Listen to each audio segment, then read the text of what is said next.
director of the Center for Politics at the University of Virginia. And Larry, it's become blatantly clear to us that how one sees this story depends on what corner of the ring they are fighting from.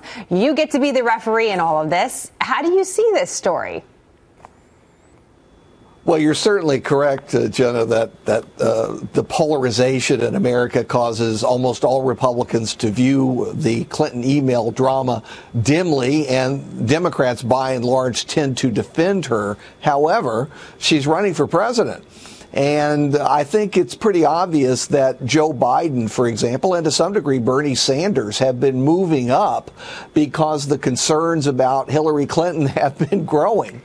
Now, those are the facts, and Democrats have to deal with it. I apologize to interrupt you, yes. But do you see a connection between the email story and the drop in her favorability rating, or is that attributed to something else that's happening on the campaign trail? Well, there could be multiple causes, but I would say the email controversy, the email scandal has got to be number one on the list. It's dominating the headlines. It's causing Democrats to wonder whether she can be an effective nominee for their party.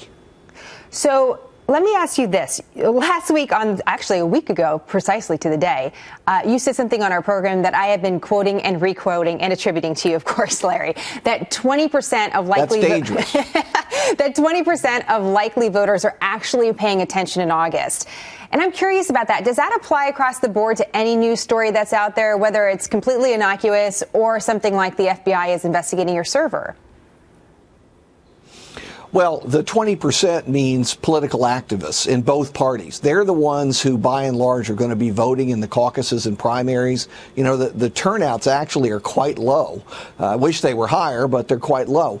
So that's what I was referring to. Now, no question, if you have a high-profile story, whether it's Donald Trump on the Republican side or it's the email scandal for Hillary Clinton, I think more people do pay attention. At least they absorb more from the headlines. They may not get into the story, but they absorb more from the headlines. Okay, let's take a look at a new poll that's out today from Quinnipiac University showing that Hillary Clinton is the clear winner in 3 key swing states. We see them on our screen: Florida, Ohio, and Pennsylvania.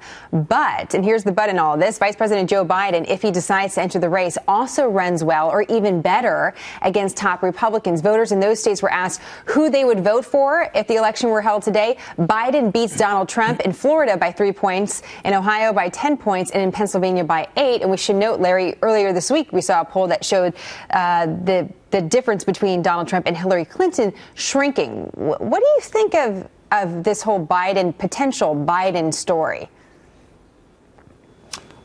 Part of it, Jenna, is that Biden is now presented as the non-Clinton alternative. And so a lot of people are saying, yeah, I'm for Biden, because they're really saying, I've got some concerns about Hillary. Also, Joe Biden's been around long enough to know that you are never as popular as the day before you announce for president. Then you start going downhill. Why? They start replaying the old video of your gaffes and goofs and problems. And Joe Biden's had a long political career, and he's got a lot of those. Interesting. So that could be a factor if he does decide to announce. And quite frankly, we have no idea on that right now. I want to ask you a little bit about the GOP field, because interestingly enough, you've actually in the crystal ball sort of whittled down the field to the 5 names that you're really focused on: Bush, Walker, Rubio, Ted Cruz, and Kasich as well. You say Cruz and Kasich you're kind of leaving on the sidelines a little bit because your focus is on Bush, Walker, and Rubio. But you also say this about the Republican establishment, and I wanted to share this with our viewers. The Republican establishment finds itself in a crisis because some of or all of the top 3 don't prove their mettle on the campaign trail. What do you mean by that? They haven't caught fire, Jenna. They just haven't caught fire. Perfect example last night when Donald Trump had tens of thousands of people at a raucous town meeting just down the road. Jeb Bush had, let's put it kindly, a sedate town meeting that was a good prelude to people having an excellent night's sleep. And that's the problem right now. The other Republicans just aren't turning the base on, and they have to fix that problem. The good news for them is they have months to fix it and a whole lot of money, particularly in Bush's case, but also Ted Cruz. Ted Cruz is second to Bush in money. There are quite a few of them that have the resources to fix their problems. Do you think it's a GOP problem, meaning a problem for the party overall, or do you think these are individual issues for these candidates? I don't think it's a party problem yet because we're nowhere near the general election of 2016. You know, we all act, and I'm as guilty as anybody, we all act as though the election's next week because we're trying to build interest in it. But the election is a year and over 2 months away. That's a long time, and 100 major things will happen between now and then that will shake things up. That's totally well taken, the point. Some of us wish it was next week because, well, we've already said all the names too many times at this point. I'm starting to dream about. Well, anyways, let me ask you this final question about Hillary Clinton, though. You also made this point in your note. I want to make sure that our viewers hear it as well.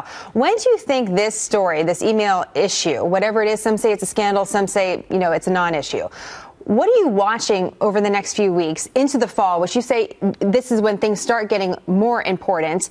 When do you see it being the tipping point between it really being a situation for her that she has to manage further, or a non-issue and it's cleared out of the way as she runs to be candidate?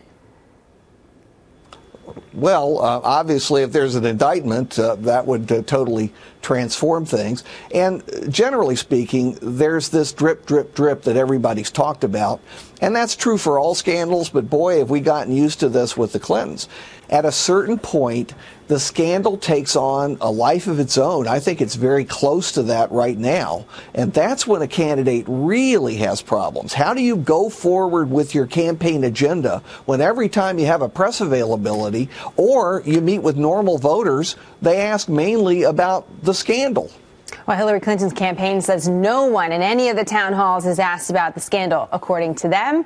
It's something that the press is only focused on. We'll see, though. Mrs. Clinton is in the Hamptons for the next week and a half or so, doing a few events, but taking a little bit of a time out for a summer vacay. So we'll see what happens over the next few days. Larry, great to see you as always. Thank you. I'll continue to quote you, by the way. Thanks, Jenna. Thanks so much.